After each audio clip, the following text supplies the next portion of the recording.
If you're wondering who this new person is and where is Rucha, hi, I'm Asmita. Rucha and Akash have started working on other products, which you'll hear about tomorrow. But today, let me and my colleague Aysha bring you the updates for Frappe HR this year. So Frappe HR has grown from 3K active sites to 6K active sites on FC since the last year.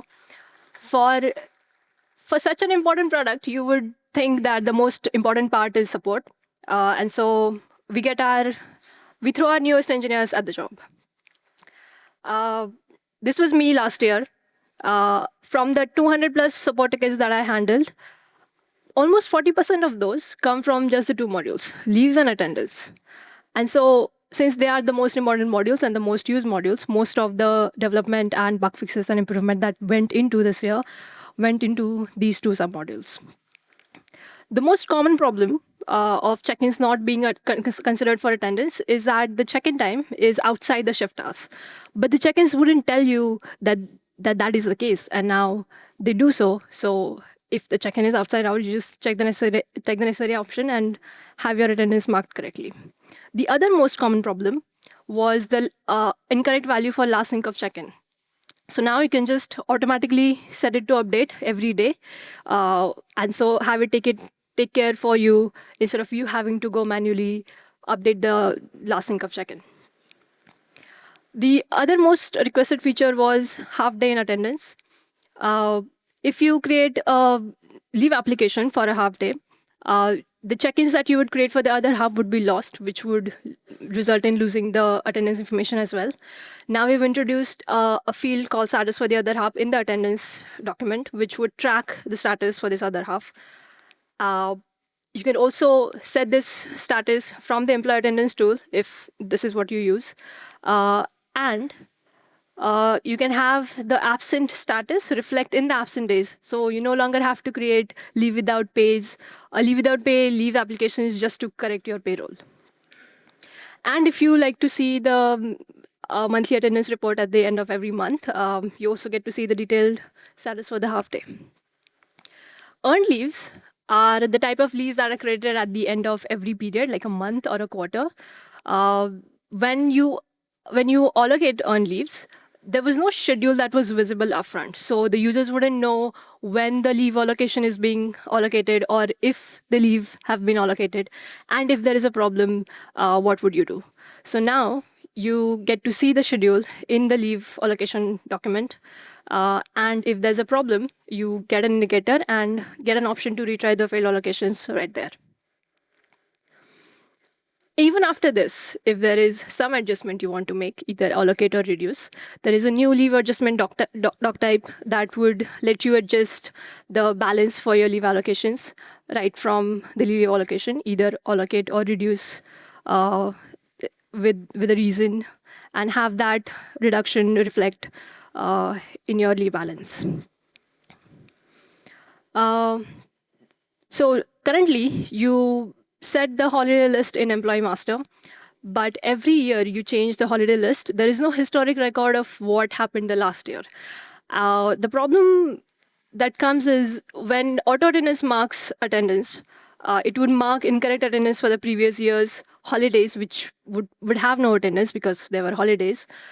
So now there is a new doc type also to keep this historic track of holiday list assignments assigned to your employees. And that's not it. Holiday list gets one more update, which is half days. This is also one of the most requested features. You can set which of the holidays are half days. And the most important place this affects is in shift types. So now, even though the total shift hours are so 8 and 9 hours, and on half days, if the working hours are half the total hours, the status would be marked as present. Hi everyone, I'm Aysha. I'm an engineer here at Frappe, and I've been working on HRMS, primarily the payroll module, for close to 9 months now with my colleague Asmita. And in the upcoming update for payroll, we have tried our best to include the features which have been asked for quite some time. And We have tried our best to keep things as transparent and flexible as possible so that HR users can accommodate different business use cases. So at first, we have managing overtime payouts, which I hope will not be used a lot. But yeah, this has been requested and talked about for a long time, and it is here now. And let's see how we can go about it. So we start by configuring an overtime type wherein you can enter all details that you want, whether it be the number of hours you want to allow per day and how you want the overtime earnings to be calculated. It could be a dynamic amount based on the employee's salary or a fixed hourly rate. We also have a multiplier section wherein if you want to handle different scenarios like pay out a higher amount for a weekday or a holiday, that can also be handled. Now, so as to pay out overtime earnings for a period, you can create an overtime slip. But if you want to avoid the manual process, you can choose to include this within the normal payroll process by enabling that in the settings. So when you're processing salary, you have the option to create and submit overtime slip. And as a result, the system ensures that as per the check-in logs, we calculate the overtime amounts and it is paid out in the next payroll cycle, right? Next, we have employee benefits. So now handling of employee benefits is much, much better now. Let's see.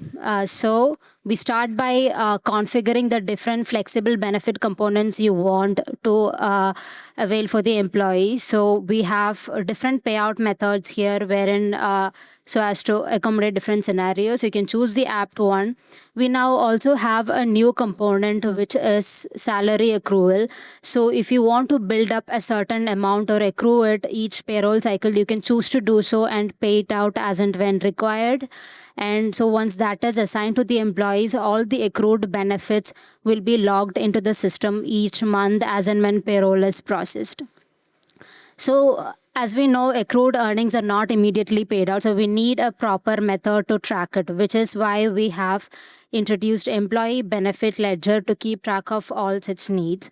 So all the details like what, whether or not it's a normal flexible benefits or an accrual component, everything is logged. A better way to view this is through the accrued earnings report, wherein you can see in one glance the total amount which is accrued, total payout, whatever is pending to be paid out, etc. Right? And if it's a normal accrual component, you can immediately record payout by clicking on create additional salary and ensure that the employee gets the amount as in like in the upcoming payroll cycle. Now, yeah, next is loss of pay correction. Huge thanks to Chanel from Hybro Labs for contributing towards contributing a big part of this feature. So mistakes happen sometimes, right? So we need a way to correct it to ensure that employees are fairly compensated. Say, for example, an employee received a lesser salary due to an a mistakenly entered check-in log or an absent day that has been marked mistakenly. We can correct it through the payroll correction doc type, wherein once we choose the employee and the month you want to enter the correction for, all the missing details are fetched and it ensures that in the next month or the next payroll cycle, employee is fairly compensated. Next is that we support a multi-currency and expense claims. Say, for example, you claimed an employee claimed an advance from the company in Indian rupee, but you want to create a claim against it in a different currency, that can also be done. Also, any difference in say exchange rate, any loss or gain caused due to exchange rate is also taken care of. And this was done by my colleague Rahil. Yeah, that's it. Thank you.